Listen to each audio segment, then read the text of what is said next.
I see you. In order to see others, you have to truly see yourself. What the hell am I even talking about? Oh, you want to know. Yeah, you do. Mended Light.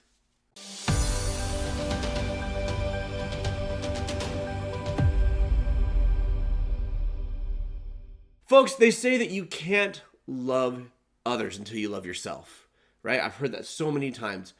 It's not true. I call BS. I know a lot of people that love the people in their circle, but they despise themselves. In fact, I was such a person for decades of my life. Because we've all got love to give and we've all got negative feelings, and some turn those negative feelings inwards and they give their love to others. Other people on the other extreme give their love to themselves and only see the great things about themselves and turn their judgments and their negativity towards other people. And which of those two you're more likely to do depends on your personality type.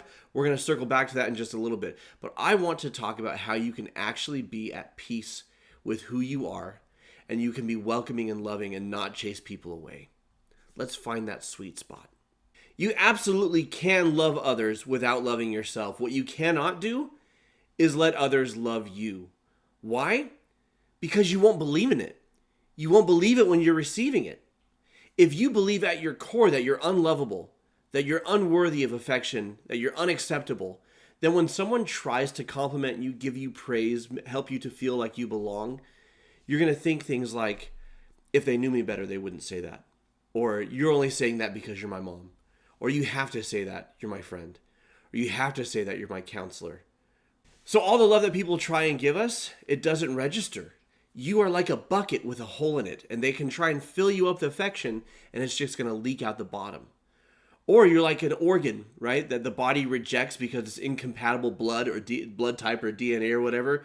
It's very similar. If I believe I'm unworthy and people try and tell me how worthy I am, the brain rejects that. You can love others without loving yourself, but what you can't do is allow others to love you. And here's the curveball. That's doing them a disservice. You heard that right. Not just doing you a disservice, you're doing them a disservice, because we all have an innate need not only to be loved, but to give love. And when the people who care about you try and show you love, and it bounces off of you like bullets off of Superman, they are not having the experience, the fulfilling experience of connecting with you that they wish to. I don't say this to guilt or shame you. I say this so you're aware. Now, some of you feel guilty and ashamed. Great, just one more way that I'm screwing up. It's not that. We're going to do some mental rewiring here. You ready? Before we do the mental rewiring, let's address why we do this to ourselves, why we sabotage others' attempts to love us, and why we're so prone, so many of us, to believe the negative about ourselves. Again, as I said, others are very prone to believe the positive about themselves. We'll touch on that in a minute. But why are we so prone to believe the negative about ourselves? I think it's a fear response. I think it's self-preservation. What happens if I let other people love me? What happens if I believe that I am worthy of love and I let that in? If on some level I still think that's going to go wrong, I still believe I'm going to be rejected, then all it means is I've let my guard down and I'm going to be hurt when inevitably they see me for what I really am and they leave. And so out of self-preservation, I just start from this place of no one could ever love me. And we stay trapped in that and we deny ourselves the people who actually would. And people who do that are also very prone to be non-judgmental, loving, and accepting of others. Why? Because they know the pain of feeling rejected, of feeling unwanted, of feeling judged. But also, perhaps a bit of self-interest here. I give you love and affection and belonging because I want you to give that to me. Folks, I did that for decades. I am a very loving, compassionate, empathetic person, and it wasn't until recent years that I began to challenge my intentions on that. And they were mixed. Some of my intentions were genuinely, I understand pain and heartache, and because of that, there's compassion and empathy, and I want to alleviate the pain and heartache of others. Absolutely. But there's this other side, which is, when I do so, I want them to see me as a good person. When I do so, I want them to affirm that I have value because of what I've brought into their life. If you take our personalities course, this is what healers do, right? This is how they approach the world. The struggle, of course, is that if you rely on others for validation, that is a shaky foundation, right? Because others may have different values. They may not value you for who you are because they appreciate this type of person, right? Or this type of personality is what they enjoy or what they see worth in. But it doesn't mean that's actual worth or value. It's just their judgment. Or people move or they die. Stuff happens. And if you're getting your self-worth from the crowd, it's not going to last.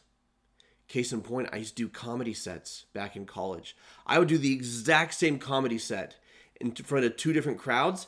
One crowd would eat it up, one crowd it would bomb. But the value of me or the comedy I was doing was the same because it was the exact same material. It was just the people I was doing it for, right? So where does our strength come from? It can't come from the crowd. Not reliable. It has to come from you. The greatest lesson I've learned in the past 5 years of my life is that self-love and self-acceptance is not a weak sauce consolation prize for those who can't get other people to love them. Being your own friend is not something that lame people do because nobody else will be your friend. It is everything. What happens when you accept yourself? When you see yourself as a collection of strengths and weaknesses, same as everybody else, worthy of love, same as everybody else, well, the criticisms don't drag you down. I'm paraphrasing Mother Teresa, but she said something to the effect of, if you are truly humble, nothing can touch you, neither criticism nor praise, because you know what you are. Praise doesn't go to your head, criticism doesn't drag you down, because you're going to get both in equal measure, right? If you truly love yourself, you are humble and teachable. If you truly see yourself and accept yourself, then change is actually easier. In my experience, I spent decades trying to change myself out of self-loathing because I wasn't acceptable. I wasn't good enough. And so I would constantly try and change my habits, change my behaviors, become a different version of myself. The issue was I would consistently sabotage those efforts with behaviors that were designed to alleviate my shame. But they were unhealthy coping mechanisms, and then I would feel ashamed for the unhealthy coping mechanisms, and round we would go, and I'd dig myself deeper and deeper and deeper. When I finally decided to love myself, when it finally clicked that I love other people even with their weaknesses, and I love them with their strengths. I have weaknesses and strengths. They deserve love. I deserve love. When that finally clicked for me, change came easier because it wasn't shame-based. There was nothing to send me spiraling. Change occurred because I looked in the mirror and I said, I like that guy and I want to take care of him. And before I would take care of others first so that they would give me validation, or I would take care of myself in a selfish way, neglecting others. But now it's, I take care of me because that is my number one priority, not selfishly, not vainly, not egotistically, but because I can't give to others until I've met my own needs. And that comes from self-love. And the most beautiful part of this is I now allow others to love me.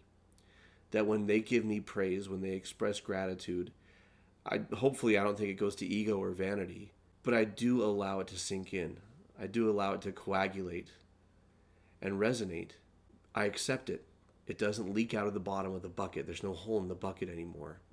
Seeing yourself and loving yourself with your strengths and weaknesses allows you to do the same for others. And that's why it's so important. And for healers, right? But also for what we call closers.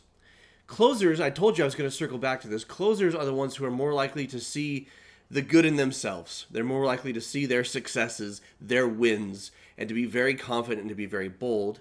And thinkers are like this as well to an extent, and to be perhaps more critical of those around them. I'm not saying they're all like this, but if there's a lack of maturity there, you see them showing up like that.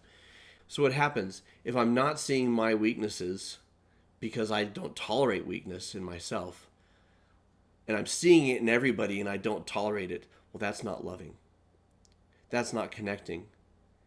And there's no success in building a team, being part of a family, being part of a community without love and acceptance.